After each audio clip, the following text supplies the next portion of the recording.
Hey, this is Dr. Kraus, and just a little hello on this video. These are new videos I'm creating for you for this class, and hope that you follow the class schedule as you find it in Canvas. But this one's on Colossians and Philemon, but also the relationship between these two books and the book of Ephesians, and we'll see how those all go together. So I hope you enjoy this video. So before I really get into this, I just want to say I'm assuming that you're reading the Erdman's Companion material and the text. And if you're not going to do well on the quizzes that we have because I'm going to give more questions based on those readings. So if you have an issue with that, like you don't have a copy available of Erdman's Companion, let me know and email me, and we'll try to see what we can do to take care of that for you. So when we consider these books, um, the three together, Ephesians, Colossians, and Philemon, I want to give you a geographical idea. So in the map here down in the corner, you can see the broader scope of the Mediterranean Sea with Italy, where Rome would be clear over on the left, and then the red square is what's blown up here, the kind of southwest corner of what's today Turkey, and this in Paul's day was the province of Asia. So let's take a little closer look. Ephesus was really the chief city, not the only big city, but a very important city for a lot of reasons. And it was on a kind of a smallish river called the Cayster River. It got pretty big when it came to the sea. This is the Aegean Sea. And that's what made Ephesus important. It was a port city, but it was very easy from Ephesus to just walk over to the next river valley. You can see the pathway there to the Meander River, which is a much bigger river. And it was a river that they would float boats on and full of trade and things like that. So you could get from Ephesus all the way up the Meander River Valley to the Lycus River, and up in the valley of the Lycus River here before you run into the mountains, you have these three cities. So Hierapolis, Laodicea, Colossae. And you see Colossae, by the way, spelled with an AE or just with an E. It's the same. It's just a variation of spelling. But they're about 100 miles away. So, maybe a 3-4 day journey if you're riding or walking, maybe a little bit longer. But a lot of commercial activity going on between these cities. What I want you to understand is that if there's a connection between Ephesus, Colossae, and the book of Philemon, it's because I think it's the same person, Tychicus, who is delivering all three of these. And he starts in Ephesus and he makes his way up the Meander River Valley eventually to Colossae and gives the church Colossians its letter, but he also has a private letter for one of the members of this church, and his name is Philemon. So let's look at Philemon a little bit. It's important in this, it's kind of there's a narrative here, there's a story, even though it's not written as a narrative, but uh, who are the cast of characters? Well, not the Brady Bunch, but let's look see who the cast of characters are in the book of Philemon. First, of course, we have Paul, and just to state it again, he's in prison, and we think in Rome.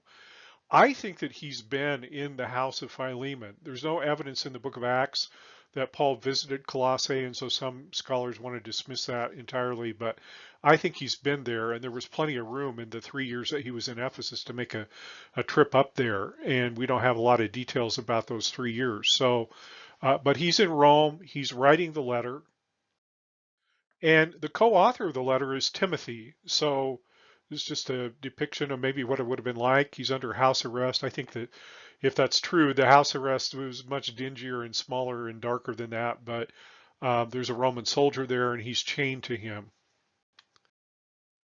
And then we get some other people. We get named Apphia, who's likely the wife of Philemon, and it talks about the church meeting in their house. And so she's the head of this household and has a lot of responsibility in the church. Also mentions Archippus, likely he's the son of Philemon and Apphia, Paul's fellow worker, but we think maybe he's the pastor of the church in Colossae, or at least is one of the spiritual leaders. And then we get this guy Philemon. This is a cartoon version, but well, the things that we know about him from the letter is that he's a Christian, he's a believer. Paul talks about that Philemon owes his salvation literally to Paul because he believed because of Paul. But he's a person of some wealth because he is a slave owner. And then last we get really the main guy in the letter, and that's Onesimus.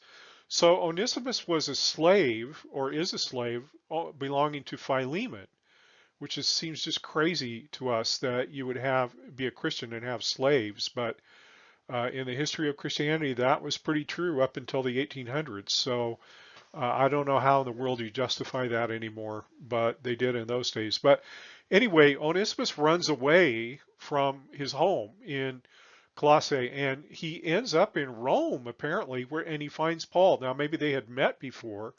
That's what I think, and he sought out Paul when he got into trouble. But Paul Paul converts him. Basically, he calls Onesimus his son of the faith. And so when Paul understands what's gone on here, he realizes that Onesimus is a fugitive. He's kind of a criminal, and he needs to go back. He's got to go back and confront the situation. And so this letter that Paul sends is intended to kind of pave the way for that. And there are some consequences to this letter then.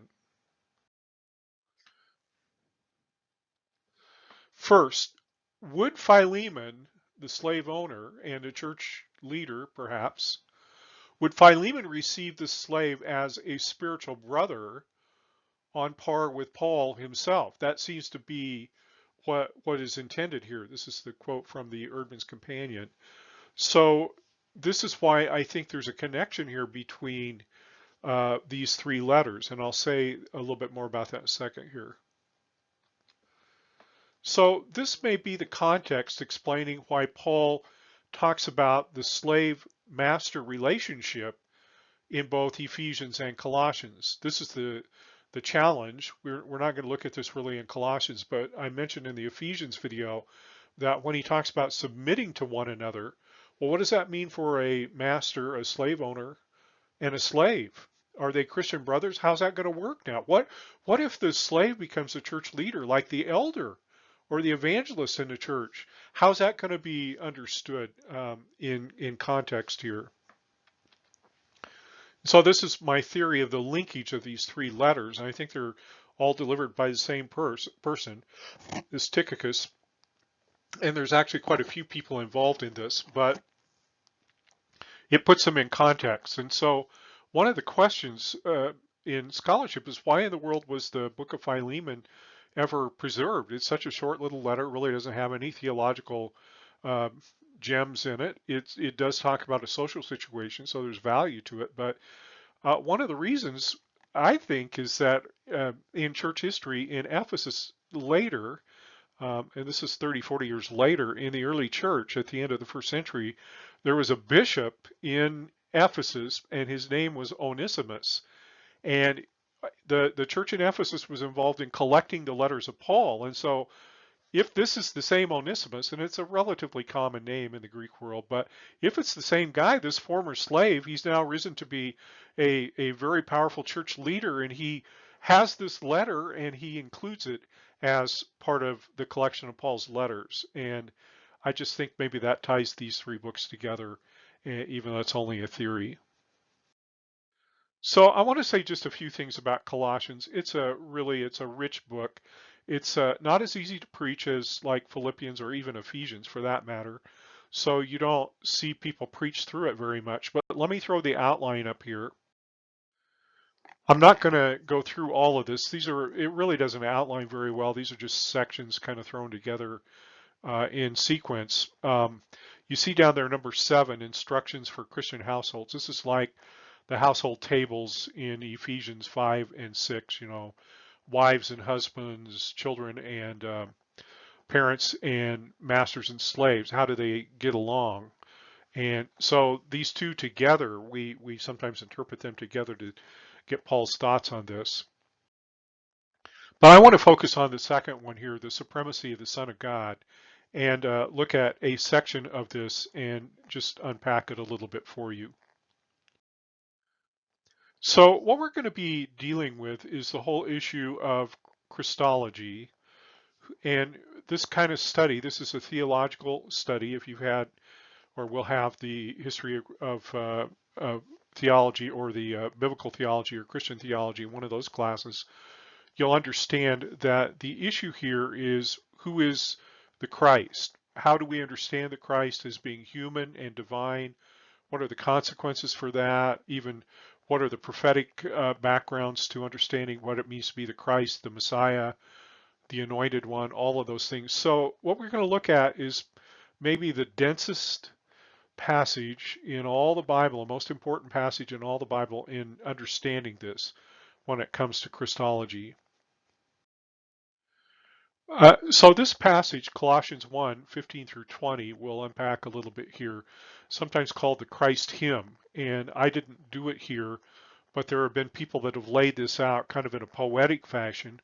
I think that's beyond me. I'm not sure exactly how that would work, but there is a certain rhythm to this and a certain sense of equal lines and things like that. And so it may be that this is something that they already knew. When Paul begins to quote this, it's like me quoting Amazing Grace in a sermon. Everybody knows what the words are, and they've heard it before. Maybe, but I think it's something that was used as uh, a statement of faith in the early church and may have existed outside of the book of Colossians. So let's just look at a few of the things here. So he starts out by saying the Son, talking about Jesus, the Son is the image of the invisible God, the firstborn over all creation. Couple of things here. The image of the invisible God. So in the book of Genesis, it says that God creates man and woman, humankind, in his image. Well, this is also the image of the Son because he is the image of the invisible God. There's no, there's no light between them. There's no daylight. They are the same. They're the same thing.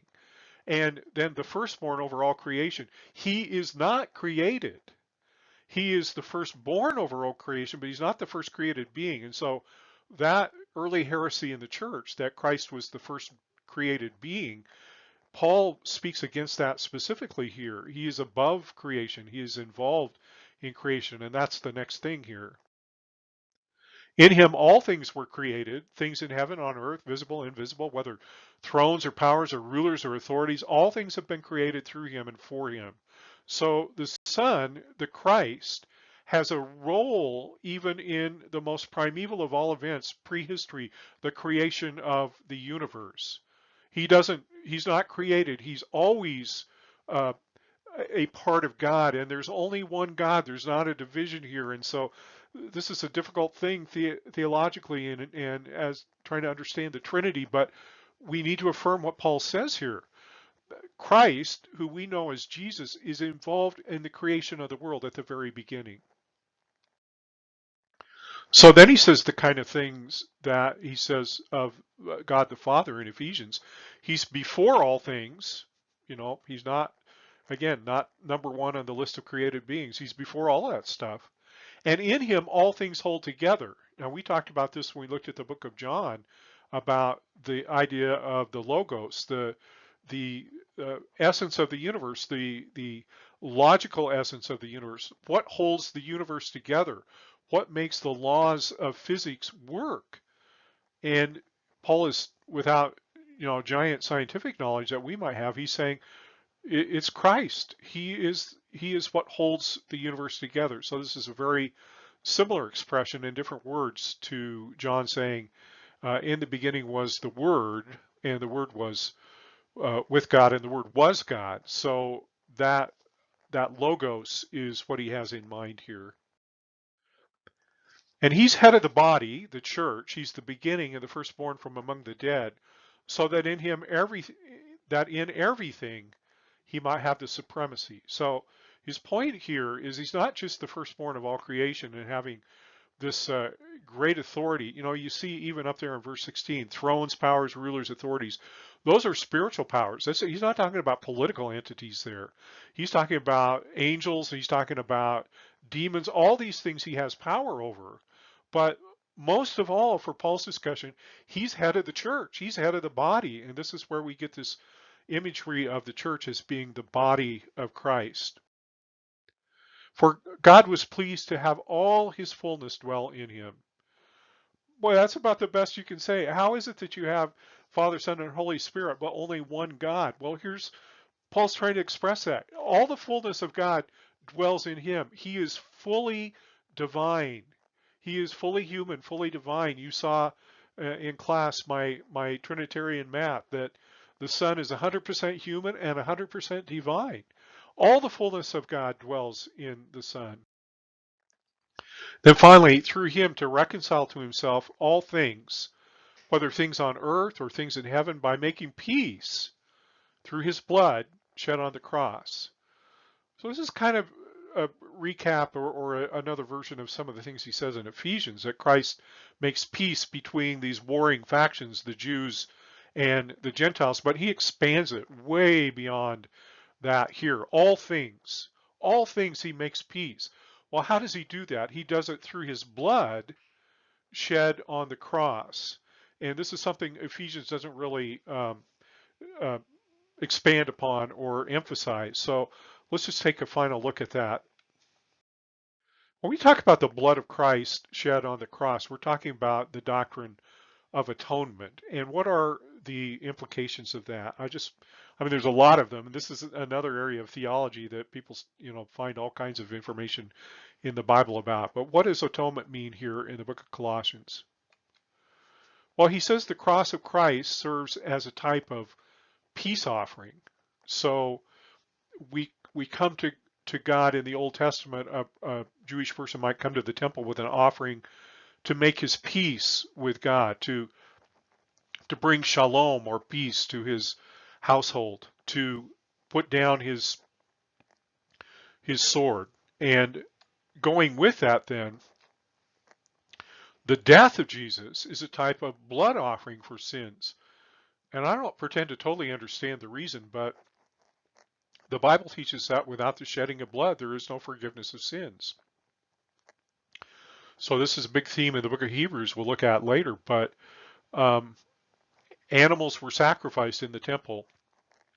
That was a real sacrifice of something of value, but the blood was very important because for the Jewish people, the life of the animal or the being is in the blood. So Jesus sheds his blood. It's not just that he's on the cross, but it's that his blood is dripping out. He becomes a blood offering for sins, Paul says here in Colossians. Then finally, if we put this together, the atonement, Paul says, is a reconciliation between God and humankind.